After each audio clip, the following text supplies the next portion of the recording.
Pertama-tama selamat kepada Mbak Nur Rofiah untuk terbitnya buku yang sangat saya suka banget ini. Suka dari segi fisiknya, apalagi dari segi isinya ya.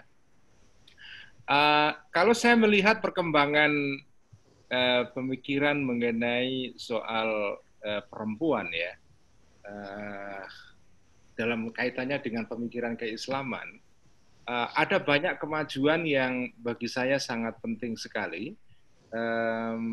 Karena saya mengikuti pemikiran mengenai soal keadilan gender ini dari awal sekali melalui Ibu Liz Marcus dan dulu ada Pak Nasaruddin Umar ya dan yang lain-lain, Pak Masdar Farid Masudi. Menurut saya ada satu, belakangan ada Ibu Musda Mulia dan Ibu Sinta Nuriyah Abdurrahman Wahid. Nah, menurut saya ada sesuatu yang baru yang dibawa di dalam bukunya Mbak Nur Rofiah ini. Nah, yang bagi saya yang baru adalah ide mengenai memberikan substansi yang jauh lebih jelas tentang apa yang disebut sebagai keadilan hakiki bagi perempuan. Itu yang pertama. Dan kedua, meskipun poin kedua ini mungkin sudah banyak dibicarakan oleh para pemikir yang lain, tetapi ada hal yang bagi saya penting, yaitu pengalaman perempuan sebagai titik mula untuk memahami dan menafsir agama. Menurut saya ini sesuatu yang penting sekali, karena selama ini kita tahu bahwa pengalaman perempuan itu nyaris tidak diperhitungkan di dalam kegiatan penafsiran agama dan terutama penafsiran teks-teks agama ya. Karena itu saya sangat senang sekali dengan lahirnya buku ini. Nah, tadi Mbak Kalis bertanya kenapa terbit sekarang? Ya, meskipun ini kan kumpulan tulisan yang ditulis dalam berbagai kesempatan dan sudah mungkin sudah lama sebelumnya, tetapi menurut saya terbit saat ini itu adalah bagi saya penting, karena kita sekarang melihat satu pola keberagamaan yang justru makin ke sini itu makin konservatif itu. Ini yang bagi saya juga menyedihkan ya. Jadi makin ke sini kita melihat satu model pemahaman keagamaan yang makin konservatif, dan konservatisme ini makin meresahkan buat saya karena dikombinasikan dengan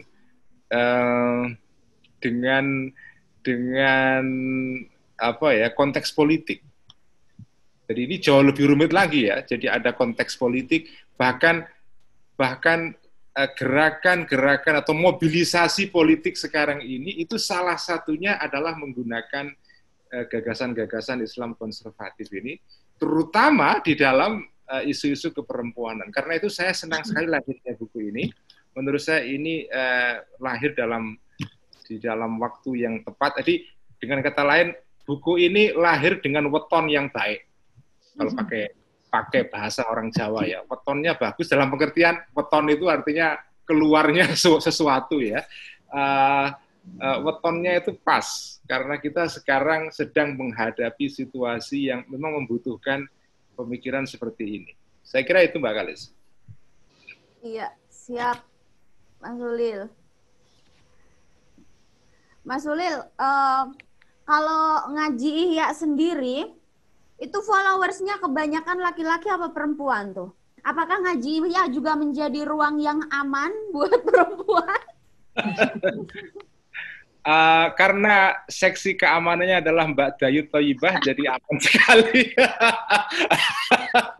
Nah, gini, saya tidak pernah melakukan satu survei yang detail ya, tetapi perasaan saya sebagian besar adalah laki-laki. Tetapi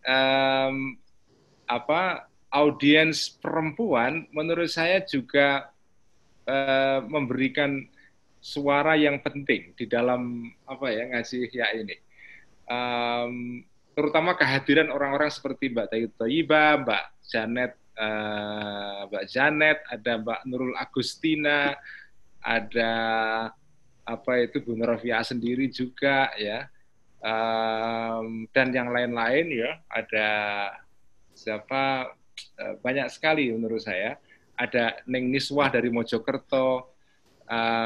Saya melihat ada kehadiran yang kelihatan sekali dari teman-teman perempuan ini. Ada Mbak Viroh, jangan lupa ini Mbak Viroh, ini penting sekali ini kehadiran Mbak Viroh yang bagi saya cukup penting.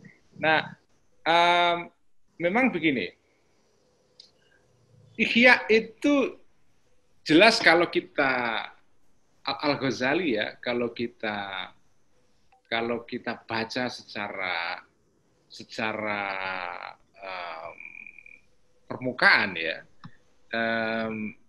memang tidak kelihatan aspek gender justice atau keadilan gender di sana. Artinya pengalaman perempuan itu bukan merupakan aspek penting di dalam seluruh korpusnya Al-Ghazali. Itu jelas seperti ditulis oleh Zahra Ayubi ya, seorang sarjana Amerika yang barusan menerbitkan satu buku yang bagi saya sangat bagus sekali mengenai pemikiran Al-Ghazali. Nah, tetapi begini, tentu saja para ulama klasik seperti Imam Ghazali dan yang lain-lain itu dibentuk oleh konteksnya. Nah, konteks pada saat itu memang konteks yang sangat-sangat dipengaruhi oleh oleh cara pandang yang hampir semuanya itu cara pandang yang male centered ya. Artinya sangat kuat aspek kelelakian itu. Tetapi kalau kita bisa membaca teks-teks klasik ini dengan cara pandang yang baru, sebetulnya kita bisa membunyikan teks-teks lama ini dengan kesadaran baru. Dan saya kira itu tugas para pemikir Muslim sekarang. Tugas para intelektual Muslim sekarang ini, ya termasuk Mbak Nur Rofiah, yang sebagian kelihatan dalam buku ini ya, adalah bagaimana membaca teks-teks klasik itu yang dibentuk oleh zamannya sendiri dengan sensitivitas baru, dengan kepekaan baru. Kepekaan baru antara lain adalah kepekaan yang diinspirasikan, diilhami oleh kesadaran mengenai keadilan gender. Nah, itu sebagian yang saya lakukan, antara lain saya menggunakan, di sini saya harus menyebut, saya berhutang banyak kepada Kang Fakih, ya, yang saya meminjam beberapa kali di dalam membaca Ihya itu, saya meminjam cara pandang Mubadalah. Karena itu bagi saya penting. Jadi sebetulnya namanya teks itu kan seperti kata Sayyidina Ali, teks itu kan sesuatu yang mati ya. Yang membunyikan wa innama yantiqu bihir. Ini juga menarik karena tentu saja Sayyidina Ali mengucapkan ini di dalam dibentuk oleh zamannya ya. Yang membunyikan teks itu adalah para laki-laki, wa innama yantiqu bihir rijal. Yang membunyikan itu adalah para laki-laki. Ya, memang pada saat itu hampir semua pembunyi teks itu para laki-laki, tapi kita sekarang dengan kenyataan baru ini kita bisa membuktikan bahwa yang bisa membunyikan teks itu bukan hanya laki-laki saja, tapi juga perempuan. Wa innama yantiqu bihir rijal wan nisa ya. Saya kira itu.